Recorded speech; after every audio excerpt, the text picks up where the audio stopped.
Hi, this is Tim, and this is video 2 from Tuesday night. In video 1 I showed you how my beam laser was not functional, and I told you how Frontier had released 2 updates within a single day on Tuesday, and they had essentially fixed 99% of the issues that I had ever had with the game.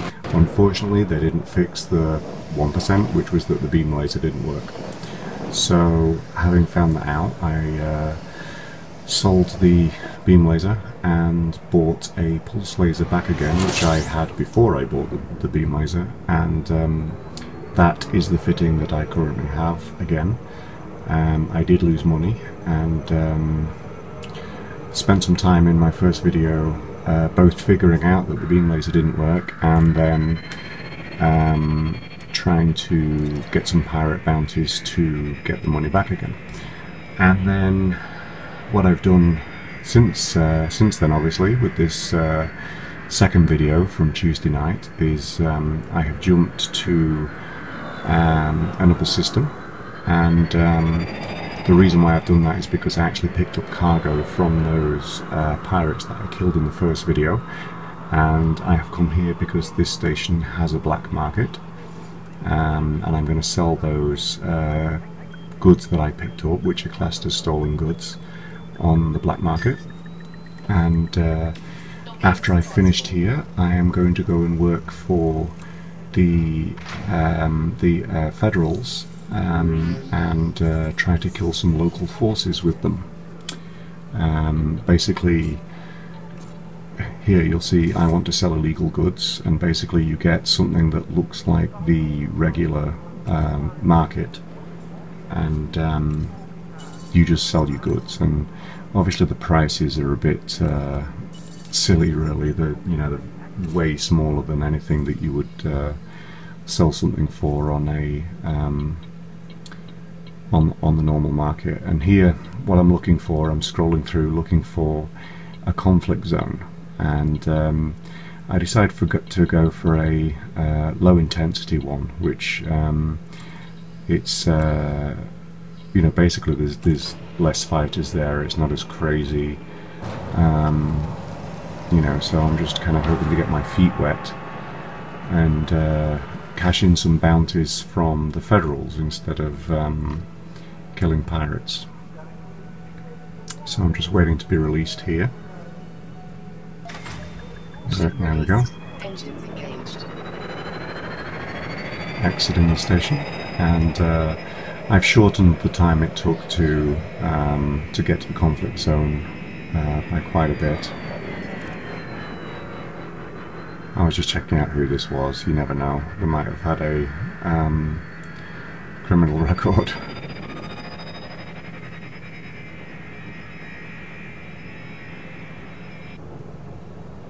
Okay, you can see me getting closer now. It did take an extraordinarily long time to get to this conflict zone, because it was the furthest one in the system.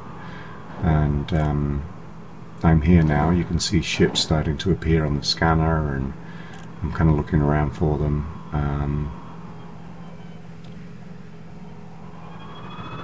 And there they are. You can see laser beams flying everywhere that these guys are sending out. That's a Federal fighter I just selected, and then a Sidewinder, and that's an Erenin defense fighter, which is the Erenin. That's the system that I'm actually in. So what that is that's local forces, and I assume the Federals are trying to take the system over or something like that in the storyline here somewhere. We don't really know storylines yet. We just turn up and choose a faction. And in this case, as you can see, I'm selecting Federation. And now on my scanner, all of the Erenin forces appear as red blips. The ones that are out of range are yellow and kind of flick in and out of different colours. And the friendly Federal forces appear as green. So, going after my first target here. Whoops, that was my track IR kind of screwing up a little bit. Obviously none of these have a criminal record. What happens here is I'm getting almost a government bounty. The Federation are paying me to kill people that they want to kill. And I think it's 500 credits per fighter. So it's almost a much more reliable way of making money, really. But it's also probably a little bit more dangerous than taking on your average pilot, who is probably a much poorer pilot. And most of these ships that are defense fighters, this is pretty cool use of directional thrust there to keep this guy in my gun sights as he's trying to loop around me. I'm just kind of keeping up with him. Anyway, a lot of these fighters are really well fitted.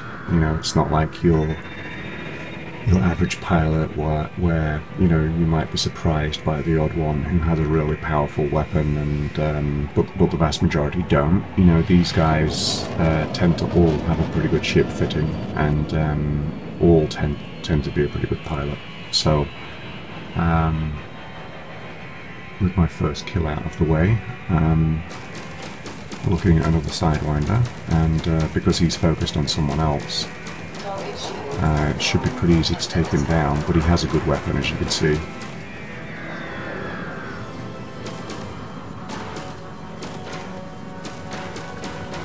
You'll see in this video a lot, I'm strafing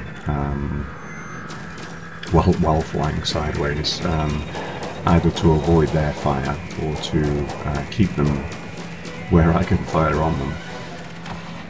That's another 500.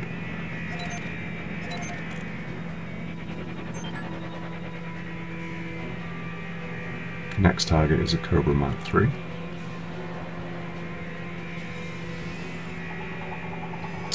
He's out of range, just waiting for him to get in range. Probably should have been aware of how far away it was earlier, and put some power to the engines just to speed this up a little bit, but I ended up switching to a different target here anyway, which is also a Cobra Mark III. And he is in range, as you can see. The pulse laser is now activated with the energy remaining bars. And just waited until I got a little bit closer there, and started putting in as much fire as I could.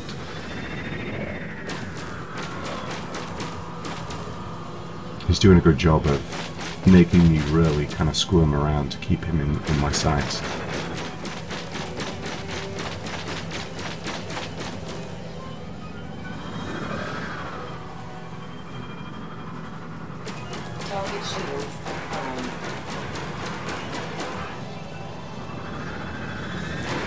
Really nice effects as I'm damaging this guy, and you can see I'm flying upwards right now, taking this guy out, which looks pretty spectacular, even if it might not be the most efficient way of taking someone out. At least it works.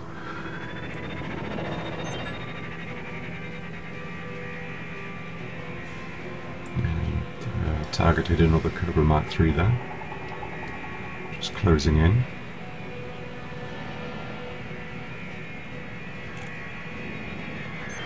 And switch to a different Cobra Mark III there. At this point, nobody has attacked me without me attacking them first, so it's been pretty easy so far. Warning, under attack. Target shields offline.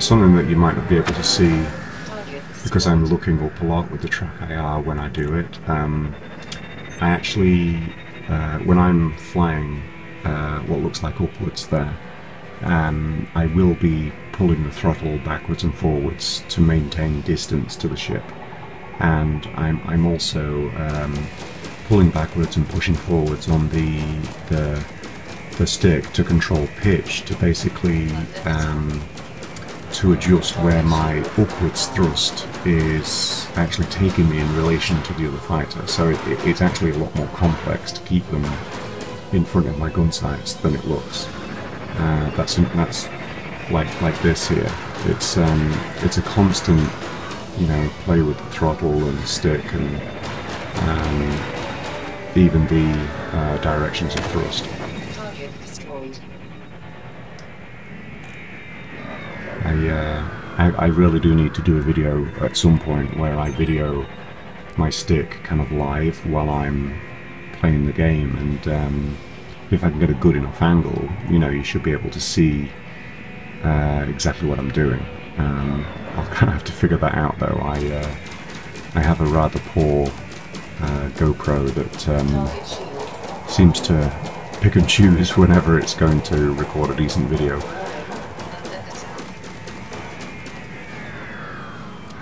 I might try to record on my my iPhone, which is what I'm using for a microphone now. I don't know if you've noticed, but I don't have as much of a crackly voice anymore, and that's because I'm actually recording a video while I'm watching this video, and then I put the audio in as a track, and then I render the video out,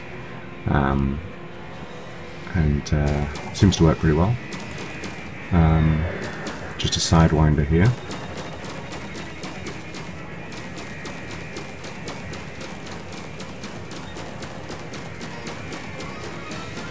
You can see on the picture of the target at the bottom left, you know, I'm getting plenty of fire here. And as always, you know, it's the sidewinders that seem to come back for an attack and, you know, really hit me with a lot of fire. But too late, he's gone. And what I quite like about this type of mission is that, you know, whether it's the most pathetic little sidewinder, whether it's the most impressive Cobra, it's 500 credits every single time, which it's really nice to have that kind of a reliable income. So you might see me trying to get these types of you know, government bounties a bit more often.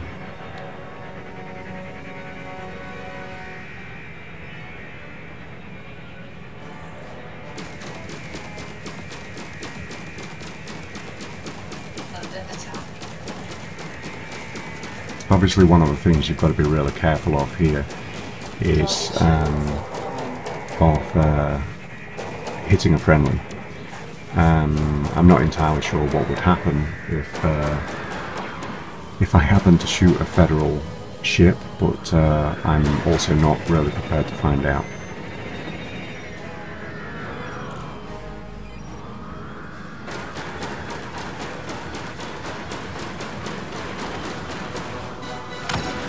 Target destroyed.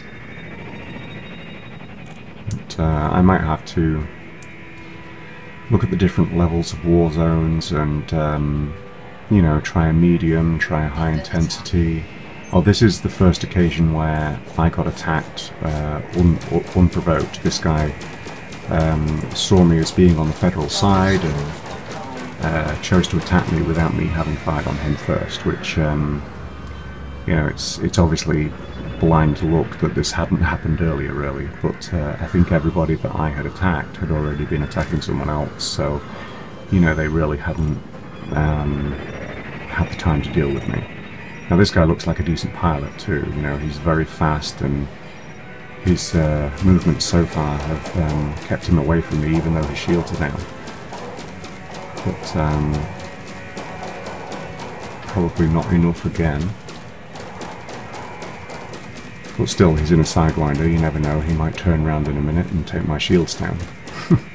So, oh, is this what's going to happen? I don't really remember what happened, so... Yep, here he comes. That's one layer of my shields gone. That's 2 layers of my shields gone. And he's gone. So, you know, these pesky sidewinders. I mean, it might be an early ship, but it's actually pretty damn competitive. And I mean, I'm out here making what at this stage of the game seems like very decent money in you know, a very, very early ship that hasn't cost a lot. And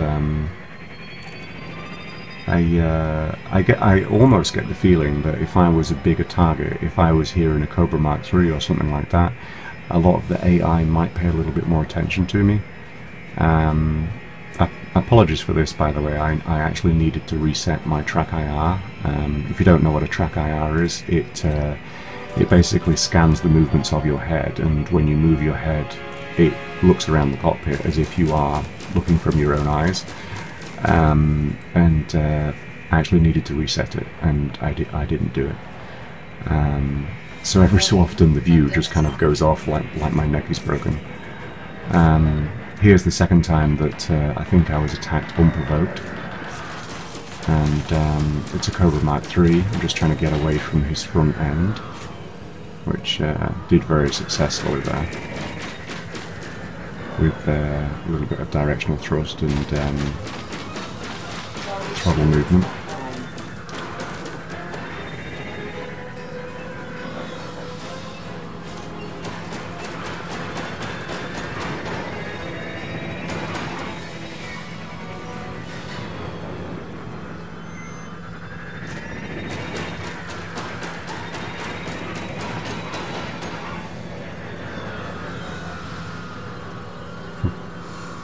And this is probably one for the highlight reel. This is the maybe the ship that I spent the most time strafing like that. And as you can see, I'm under attack straight away again by someone else, completely unprovoked again. It's another Cobra Mark III.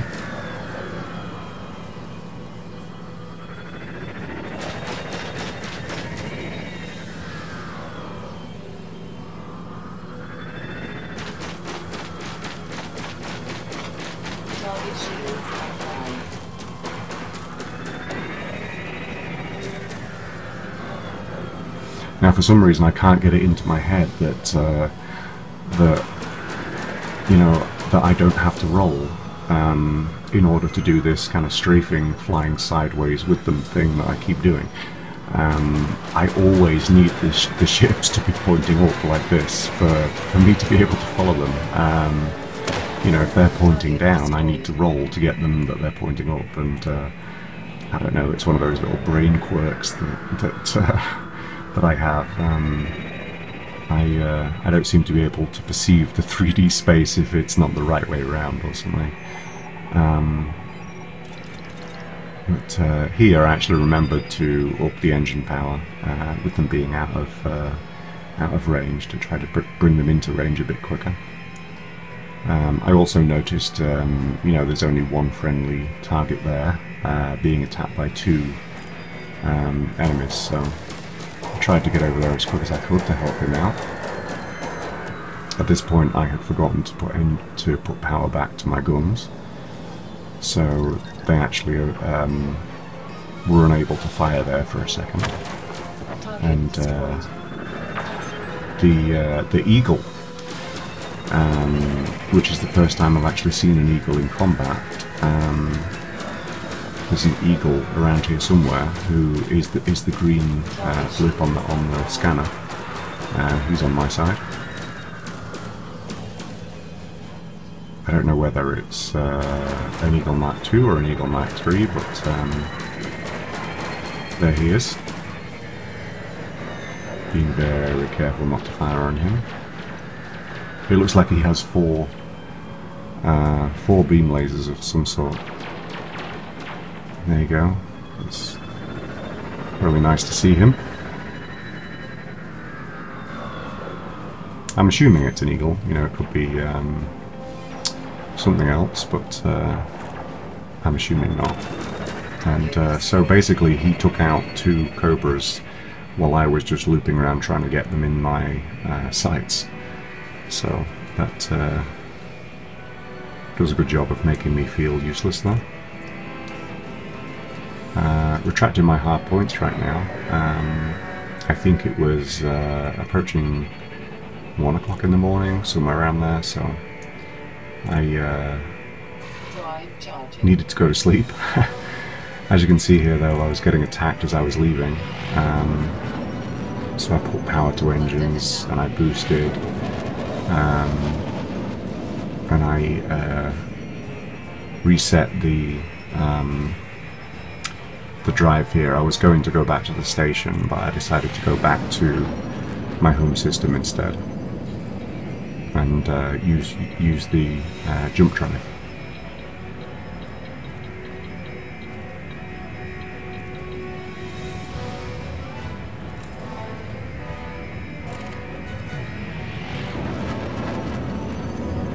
And enough distance to get out of there now.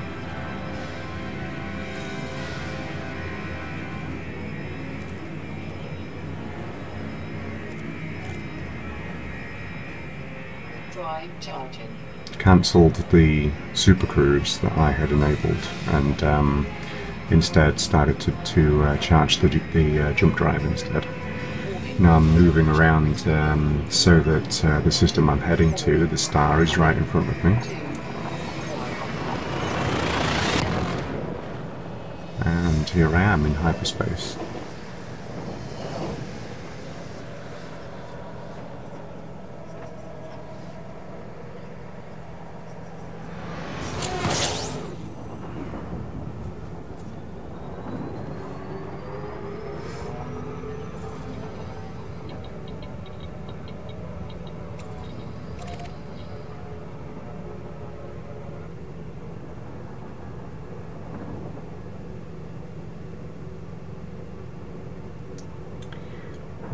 Heading home, this all looks very familiar.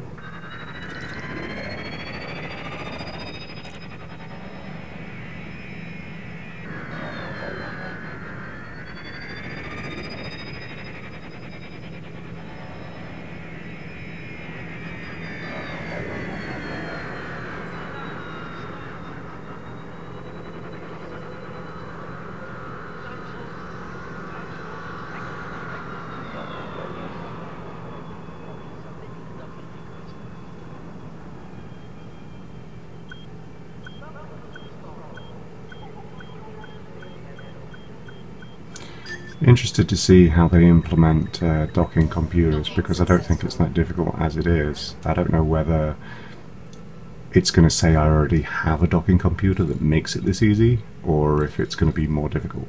But anyway, here's a look at my stats now as I close out the night.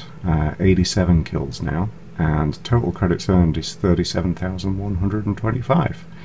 And I've played 315 minutes, which I think is 5 hours and 15 minutes, and 71 bounties. Still 2 total deaths, which were pretty early, and that's it.